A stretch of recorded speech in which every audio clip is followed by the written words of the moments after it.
We got our guy, Tom Curran, NBC Sports Boston. Tom, give me a number from 1 to 10, 10 being the most surprised that you were when you saw that Jones was there and that the Patriots took him. Boy, that Jones was there, I would put that at about a 9. That the Patriots took him, I'd put that at about a 2.7. Because they have a yawning need at quarterback. A capable one who can put his hands at 10 and 2 and run an offense was present. High floor, possibly a relatively low ceiling, but a guy who's going to be an improvement at the position of need. So to me, it's not a stunner. It does surprise me that they didn't have to give up a single thing and they let the draft come to them, guys. Do you think that they were prepared to give up something for Mac Jones? I don't know whether it would have been to get the 10 or whatever it happened to have been. I don't think that they were. I really don't. I don't think that they loved all 5 quarterbacks. Actually, I know they didn't love all 5 quarterbacks. So my guess is it went Lawrence, Wilson, Jones, then Fields, then Lance. That was my guess. And when Lance went, see, here's the interesting thing about the whole situation with San Francisco and Trey Lance. Once Lance goes, you know that Jimmy Garoppolo has to stay almost certainly through 2021 because Trey Lance is not going to be an experienced enough player to lead a Super Bowl caliber offense or team.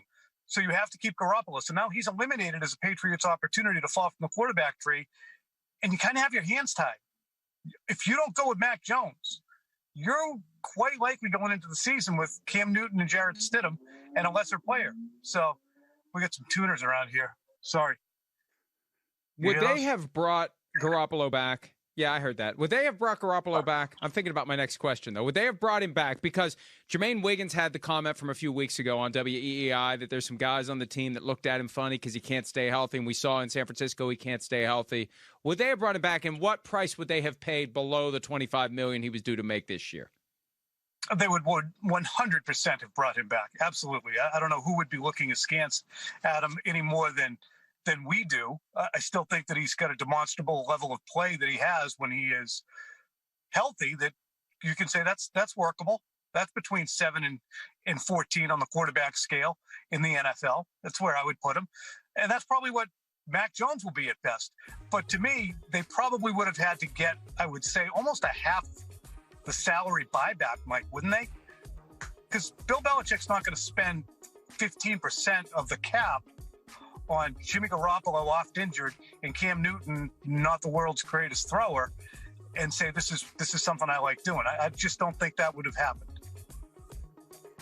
Well, I tend to agree with you there, Tom. I mean, that's something we've been talking about for ages. Just the fact that Jimmy Garoppolo's salary makes it probably pretty hard for him to be traded, at least as it is currently constructed. But I do want to ask you this about Mac Jones. I mean, is the Saban connection with Belichick really one of the reasons why this is something that could happen, that Belichick was so interested in Jones? Is like, if Mac Jones were John Smith and he played at Texas, do you think that they still would have had the same amount of interest? This was the safest pick he could make, Bill Belichick, in terms, and that's the interesting thing. So in years gone by, yes, I think that if he liked Mac Jones from Texas, who I have said he's going to be Colt McCoy, and maybe if Colt McCoy came to the Patriots, he'd be a Pro Bowl player too, because it matters where you land. And that's why Mac Jones is probably going to have a better year than Zach Wilson. Regardless, he's probably going to be more successful this year than Zach Wilson because of where he landed. But, you know, when the owner takes the bait on the conference call and says we have to draft better, and he just spent $250 million on overall contracts, 172 and guaranteed. And he also says on the same conference call, we have to get a clear and solidified opportunity at the quarterback position, or solidify the quarterback position. You're kind of in a Band-Aid. And I think that Bill said, all right, well, we got a guy who knows he can get his ass chewed by a hard coach. He's not dumb. He's got an acceptable level of play, and we need the guy. So let's just take him. When the odds makers put out the number of starts over under for Mac Jones, 8.5, 6.5, 3.5, 10.5. What's it going to be? I was going to say 8, Mike. I was going to say 8. Because here's the thing. Cam Newton is going to be better in 2021. He's not going to have COVID during the year. And I think that was a little bit of a red herring with the Patriots and Cam Newton. We're happy to embrace. He wasn't COVID affected when he was short hopping receivers in December. But he's going to have a full training camp. He is going to be, and it's not going to be prompted the same way that I think, Aaron Rodgers was prompted or Tom Brady was prompted by a draftee. But I think the Cam will have a little fire lit under him to prove something here. And he's going to compete. And I think he'll start the season as the Patriots quarterback. But there will be a time when I think his body will prevent him from getting the ball to the Hunter Henrys and Jonnu Smiths and running the offense the way Cam could and should. And they'll say, okay, we're going to put the other guy in. You just went 13 for 28, and we barely won that game. So you're out. So it just seems that sometimes, we talk about the Patriots offense and its complexities and all that. Do you think that Jones is going to really benefit from just basically having the offseason program, getting that chance, that opportunity to learn the offense in the offseason before he has to start really trying to implement it? Because obviously once the regular season starts, you just don't get the reps. No, and that's why Jarrett Stidham, I keep getting this replayed on me all the time too today. A couple of weeks ago, I also, not just a Mac Jones to Colt McCoy comparison, I said the Patriots already have Mac Jones on the roster. His name's Jarrett Stidham. Jarrett Stidham still hasn't had an off season, really, his second off season. Went to Auburn and Baylor and didn't have NFL-ready offenses Mac Jones has. So he's already got a leg up, I think Mac Jones does. But the interesting thing is, with the sophistication of the Patriots offense, that is in its totality. There's no reason the entire book has to be thrown at anyone. And it wasn't with Cam Newton.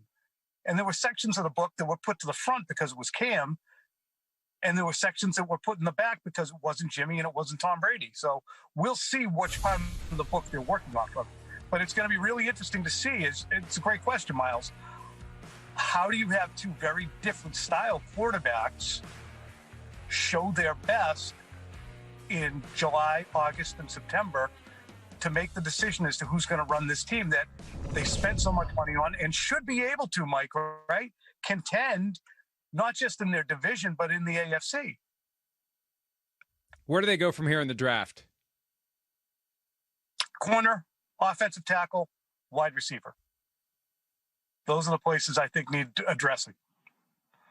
And two, I think edge, they could use somebody to make an offensive coordinator and a couple of tackles start to sweat a little bit more than they do on the way to the games. Would they rather get one more? Well, let me ask him another one, Miles. I'm sorry. You're good. Well, because I'll forget if I don't ask it now. Would they rather get Tom Brady early in the year or late in the year? I think I've asked you this before, but I really do think they'd have a preference. When do you think it would be? I think their preference would be late in the year, especially with the fact that Bill Belichick, the Patriots oftentimes, I used to say Columbus Day. The Patriots in the last few years have not declared themselves until closer to Thanksgiving. And that includes that 2018 season when they last won the Super Bowl. They were, I think they were 5-5, 5-4, 6-5. And then they went on a tear down the stretch. So later in the year, they would prefer, I'm sure, and plus bring all those guys up into the cold and have fun up here. All right, well, speaking of TB12, since he got brought up and then we're showing his highlights there, don't you feel like these Mac Jones, Tom Brady comparisons, like they got to stop? Like it just seems like it's too much. No, see, you're right. It has to stop because all of it is fair, from the body type to the mild underdog status while in college. But Tom Brady became Tom Brady from 2000 to 2006 when he looked at Drew Bledsoe and said, he can't outwork me. He's got a wife. He's got 3 kids. He's got responsibilities. He's fat, happy, and has a $100 million contract. I want those things. So will Mac Jones be prompted the same way Tom Brady was? That's too many nipples. The one with the cigar is even better than that one. Too many nipples. There's got to be an over-under on your show for nipples, and that's 4 of them right there. But that to me is the greatest difference between. Everybody can play like Tom Brady did, but are you going to be that maniacal and weird to the level that he has been to have your entire life and all your cells and DNA revolve around it? Mike, too, you got to stop. There is no Julian Edelman comeback coming. Well, but did you see that? I don't think there is either, but did you see Tom Brady last night joking about it? And like, there was a little bit of a glint of truth in what Tom Brady said. Let's go ahead and have a listen, and then we can get your thoughts on whether you believe it. We know Julian didn't retire. Let's be honest. He's just too scared to. He's too scared to tell Bill he wanted to come to Tampa. Guys, is Julian froze or is his hair stuck like that? I've been there. No, I see it's springtime for the Bradys because he's got his little sailing stripes on and enjoying that wonderful weather out in Florida. I'm in the Bay. And later, Kevin Hart asked him point blank whether or not he is just doing all this to set up his return, and he kind of gave a tongue-in-cheek response. Yeah, I don't think he's coming back, but I didn't think Rob Gronkowski was coming back either, Tom. I know, and I guess on the surface it makes sense to compare the two, but the relationship between Gronkowski and the Patriots and Edelman and the Patriots are South Pole, North Pole. I mean, they could not be any more different. I mean, Belichick bent over backwards to make sure that Edelman was ushered into retirement with all the benefits and realized as much of his money as he could. Edelman's body gave out. He just can't do anymore. Gronk was sick of being pressured to practice. Julian practiced as much as he could. His body's done. They can't. So I'll shave an eyebrow, Mike. I'll shave an eyebrow if he comes back. Oh, well, I don't know that I want to see that. I don't know that I want to see that. I'm not willing to take that action. I don't want to see you without an eyebrow. I'm not going to take that action. Well, come up with something. We'll shave it. All right. Tom, we appreciate some of your time. I hope you're parked in a safe spot. I remember the time we did this and you were like on the side of the road and trucks were whizzing by. So good to see. Good to see that you're safe. And good to see you as always. Enjoy the rest of the draft, and we'll talk to you real soon. Where are you? Where are you anyway? I'm, I would say I'm 8 miles from Gillette on my way to the office, and I'm in a Dunkin' Donuts parking lot in Norwood, Mass. See, and there's the Dunkies right there. Drive safely. Have fun. Enjoy the draft. We'll talk soon. Hi, I'm Mike Tirico, and thanks for watching. Make sure to hit subscribe for the latest news and highlights from NBC Sports.